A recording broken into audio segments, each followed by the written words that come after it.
I love RPG Maker horror games and indie horror as a whole. With tools like RPG Maker and other development software, game making has become more accessible than ever. This has led to many people, who otherwise wouldn't have, being able to make games themselves and tell the stories they want to tell, and make the experiences they want to make. With so many people being able to make games now, a lot of really great and unique experiences have been swept under the rug. So today, I want to talk and maybe make a new series about some creepy and obscure indie horror games. I know that a lot of my channel is indie horror and RPG Maker games, but this series will be for smaller games that I still want to cover but don't really fit for a full-length video.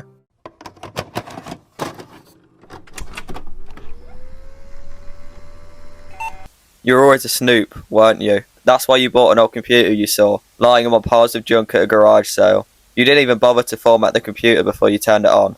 You were curious. After all, a personal computer is an extension of another person's soul. All their secrets, projects, interactions. Last seen online is a psychological horror game made by Quook on itch.io, where you play as a person who found an old PC at a garage sale and goes through it. During our search for the PC, we see the old chat logs the original owner, Liz, had with other users, all of them no longer being online but one, Orion. Looking through the chats with everyone, we learn about a ritual that was done in the game Otherworld.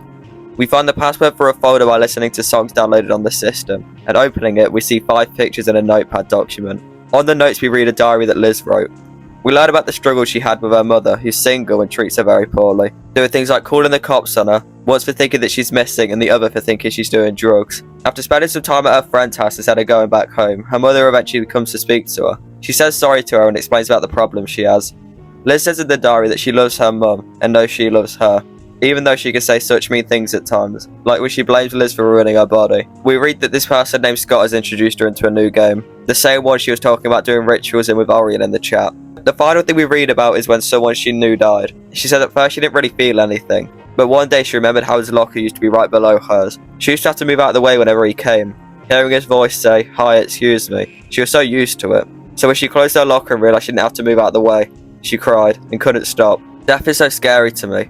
How could someone just be gone? Every little thing about this person, everything they were going to do tomorrow, going to class the next day or preparing for Spirit Week next week, it all just stops. The 5 pictures are of 4 people who look to have passed away, with how the person's holding roses.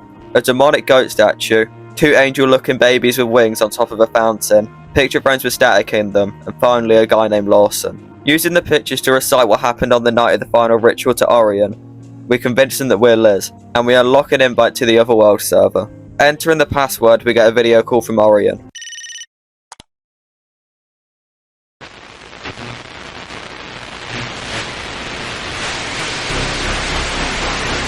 When we load in, we see a message from Orion at the bottom.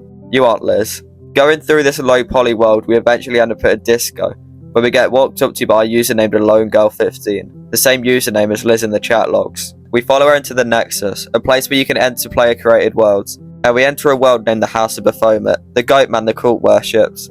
Outside the building, we see the same 4 people as in the first image, referred to as friends lost in the outside world. Going through the house, we see the goat statue, the fountain, and then the picture frames. Instead of being static like in the picture though, the frames each have a text inside them. Whose bond do you trust the most? Who is your unrequited desire? Who is the sole controller of your fate? We put a picture of Emily in the first, a picture of Lawson in the second, and a picture of Liz in the last. We get spoken to by Liz in the game. She said how happy she is we uploaded the photos. I wondered if I'd ever see their faces again. I even forgot what I used to look like. I haven't seen another person in such a long time. She says that after she got into a fight with her mother, she decided to upload herself into the game. At first it was great because it had so many visitors, but slowly people grew older and stopped playing, leaving Liz and her friends by themselves. Eventually her friends did enough of the isolation and deleted themselves from the game. But how could they ever delete a soul? The ritual they did bound their soul to a file in the game, and they tried to delete it. She says that she can still hear them sometimes, screaming, their consciousness merged with some arbitrary system file. Liz says that she regrets merging her soul with the game. She misses Emily, she misses Lawson, she misses her mother. I used to be afraid of getting bad grades. I used to be afraid of not looking pretty enough. I used to be afraid of disappointing people. I used to be afraid of death. But now, I'm afraid of forever. She says that now she won't be alone though. By reciting the ritual, the new owner of the PC will have their consciousness put into the game, just like she did. Just then, Lawson, who had been sending her messages repeatedly since she had died in the real world, messages her again. He says that he's seen her account going online and offline all the time since she died, and has been messaging her every year since, hoping that maybe she would reply. He says he visited her today and left her some flowers. He says it's time for him to move on now. You're not coming back, are you, Liz? I've missed you so much. Goodbye. Or the world crashes and the computer starts glitching with multiple tabs appearing saying no and I don't want to be alone over and over again. This game is very short but very impactful. It tells the story of a girl with a hard life who attempts to escape it by uploading her soul to a game, along with the other members of the cult. At first it was good for her, but in the end she was left alone, isolated. The people in her life moving on from the game and growing older, they stopped visiting. In the chat logs we learn that in the real world she's dead or went missing after uploading her soul, which is why Lawson in the end stopped messaging her. He was hoping she'd be alive, since he continuously saw her coming online and offline, but that was only her in the game, unable to respond. All the people around her forgot about her, no longer coming round thinking she was dead, and in the end Lawson let go, causing all the tabs to pop up of her saying that she doesn't want to be alone. The only person that didn't forget about her was Lawson, and now he's gone, leaving her alone.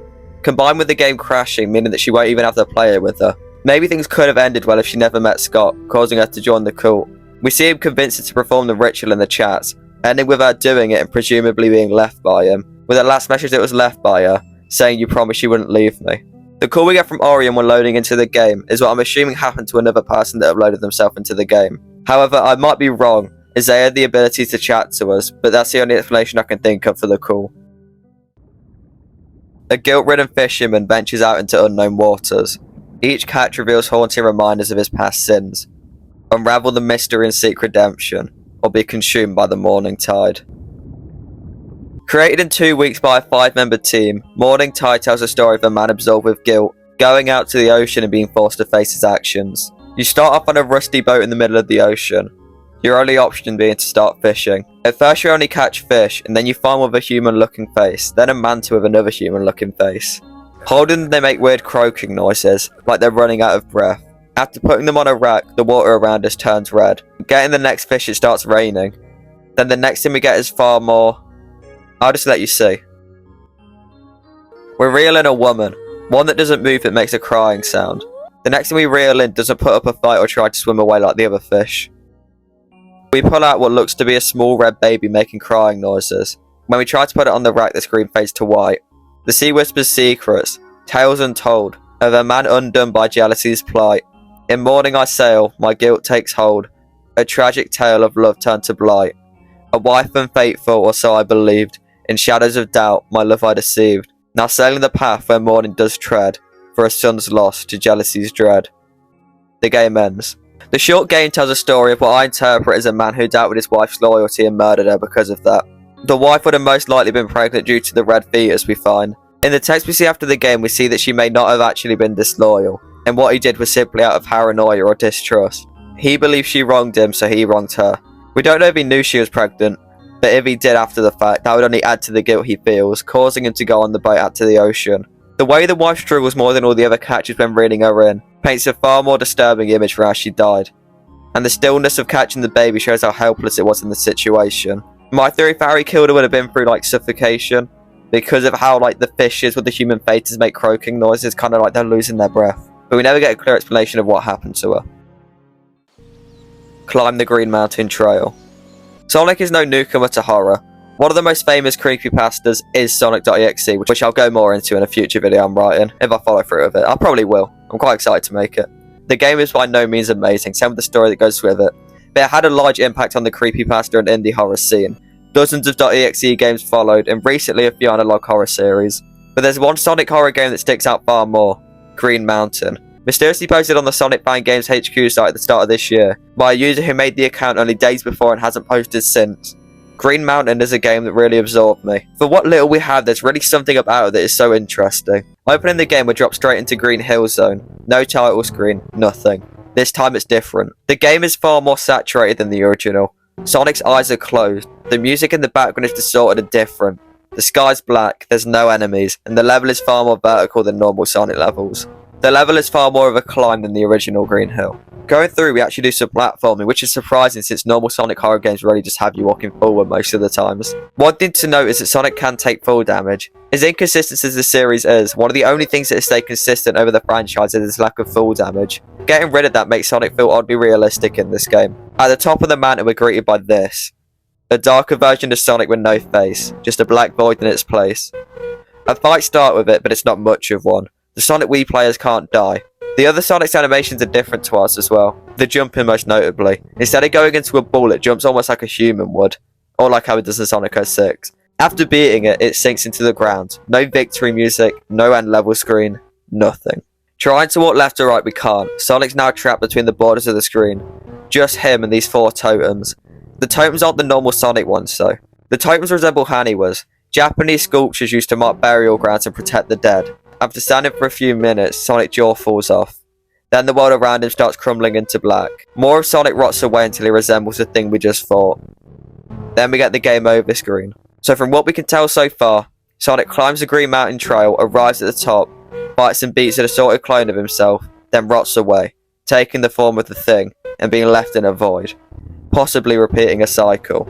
Just how long till another player climbs the trail, sending another Sonic to the same fate as ours? But like most new indie horror games that come out in recent times, there's more than meets the eye. Using an Undertale mod tool, we can view the files of the game. In there, some of the names for models and textures are off, telling a story of sorts. Did you bring the shovel?